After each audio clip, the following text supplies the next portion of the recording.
ಇನ್ನು ಮುಂದೆ ಪ್ರತಿ ದೇಗುಲದಲ್ಲಿಯೂ ಕೂಡ CCTV ಅನ್ನುವಂಥದ್ದು ಕಡ್ಡಾಯ.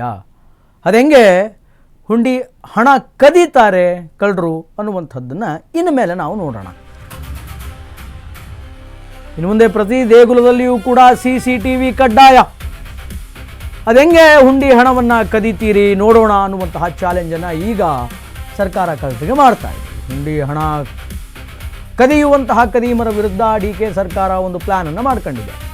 ಹುಂಡಿ ಹಣ ಕಳ್ಳತನಕ್ಕೆ ಬ್ರೇಕ್ ಹಾಕೋದಕ್ಕೆ ಸರ್ಕಾರ ಚಿಂತನೆಯನ್ನು ನಡೆಸ್ತಾ ಇದೆ. ದೇವಸ್ಥಾನಗಳ ಹುಂಡಿ ಹಣ ದುರ್ಬಳಕೆ ತಡೆಗೆ ಕ್ರಮ. ದೈವಭಕ್ತ ಕನಕಪುರದ ಬಂಡೆ ಸರ್ಕಾರದಿಂದ ಈ ದಿಟ್ಟ ನಿರ್ಧಾರ. ದೇವಸ್ಥಾನದ ಆಸ್ತಿ ಸರ್ವೆಗೆ ಮುಂದಾದ ಸರ್ಕಾರ. ಒತ್ತುವರಿ ದೇಗುಲ ಭೂಮಿ ತೆರವುಗೊಳಿಸಲು ಈಗ ಚಿಂತನೆ ಎನ್ನುವಂಥದ್ದು ನಡೀತಾ ಇದೆ. ಹುಂಡಿ ಹಣ ಕಳ್ಳತನಕ್ಕೆ ಬ್ರೇಕ್ ಹಾಕೋದಕ್ಕೆ ಇದು ಕಠಿಣ ಕ್ರಮ. 3 ತಿಂಗಳಿಗೊಳಗೆ ದೇಗುಲದ ಆಸ್ತಿ ಸರ್ವೆ ಪೂರ್ಣಗೊಳ್ಳಲಿ ಎನ್ನುವಂತಹ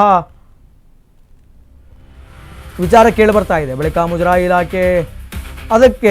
ಇಲಾಖೆಗೆ ಹಸ್ತಾಂತರ ಮಾಡಬೇಕು ಅನ್ನುವಂತಹ ವಿಚಾರಗಳು ಕೂಡ ಈಗ ಬೆಳಕಿಗೆ ಬರ್ತಾ ಇದೆ.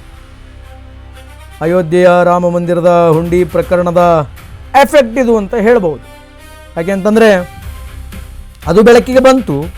ಬೆಳಕಿಗೆ ಬರದೇ ಇರುವಂತಹ ಅದೆಷ್ಟೋ ದೇವಸ್ಥಾನಗಳು ಇವತ್ತು ರಾಜ್ಯದಲ್ಲಿದೆ, ದೇಶದಲ್ಲಿದೆ.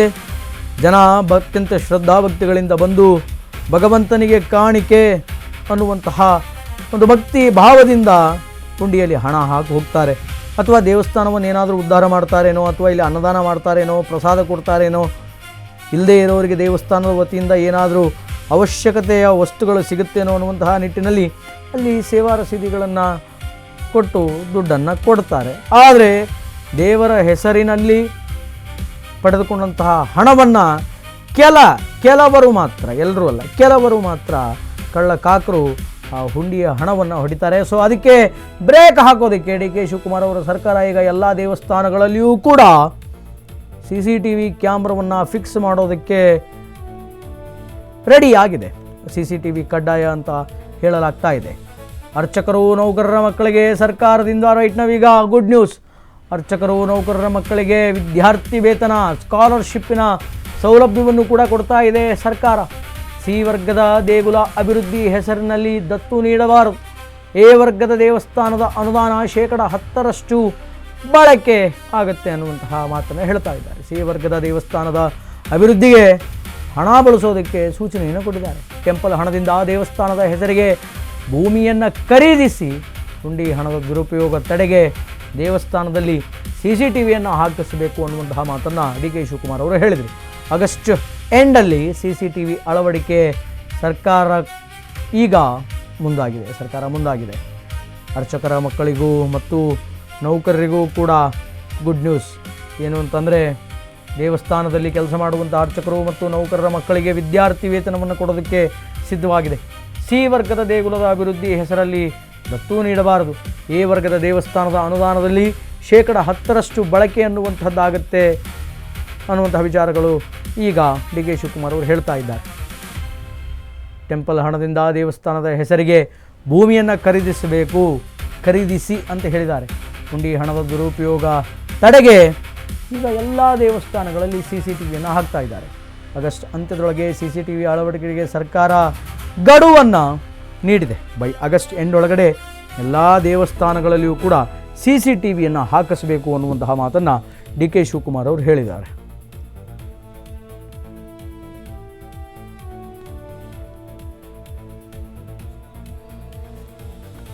ಇನ್ನು ಇದಕ್ಕೆ ಸಂಬಂಧಪಟ್ಟಂತೆ ನಮ್ಮ ಪ್ರತಿನಿಧಿ ಕೃಷ್ಣ ದೂರವಾಣಿ ಸಂಪರ್ಕದಲ್ಲಿದ್ದಾರೆ. ಕೃಷ್ಣ, ಎಲ್ಲ ದೇವಸ್ಥಾನಗಳಲ್ಲಿಯೂ ಕೂಡ ಕಡ್ಡಾಯವಾಗಿ CCTVಗಳನ್ನು ಹಾಕಿಸಬೇಕು ಅಂತ ಹೇಳಿದ್ದಾರೆ. ಆ್ಯಂಡ್ ಅದರ ಜೊತೆಗೆ ವಿದ್ಯಾರ್ಥಿಗಳಿಗೆ, ಅಂದರೆ ದೇವಸ್ಥಾನದಲ್ಲಿ ಕೆಲಸ ಮಾಡುವಂತಹ ನೌಕರರ ಮತ್ತು ಅರ್ಚಕರ ಮಕ್ಕಳಿಗೆ ಸ್ಕಾಲರ್ಶಿಪ್ಪನ್ನು ಕೊಡಬೇಕು ಅಂತ ಹೇಳಿದ್ದಾರೆ. ಮತ್ತು ಇನ್ನು ಏನೇನು ಬೇರೆ ಬೇರೆ ಯೋಜನೆಗಳನ್ನು DK ಸರ್ಕಾರ ದೇವಸ್ಥಾನಕ್ಕೆ ಸಂಬಂಧಪಟ್ಟಂತೆ ಮಾಡ್ಕೊಂಡಿದೆ? ಎಸ್, ಖಂಡಿತ ಹೌದು ಶ್ರೀನಿವಾಸ್ ವೈದ್ಯ. ಏನಂತಂದ್ರೆ ಅಯೋಧ್ಯೆಯಲ್ಲಿ ನಡೆದಂತ ರಾಮ ಮಂದಿರ ಹುಂಡಿ ಪ್ರಕರಣದ ಬೆನ್ನಲ್ಲೇ ರಾಜ್ಯ ಸರ್ಕಾರ ತುಂಬಾ ಆಕ್ಟಿವ್ ಆಗಿದೆ ಅಂತಾನೆ ಹೇಳ್ಬೋದು.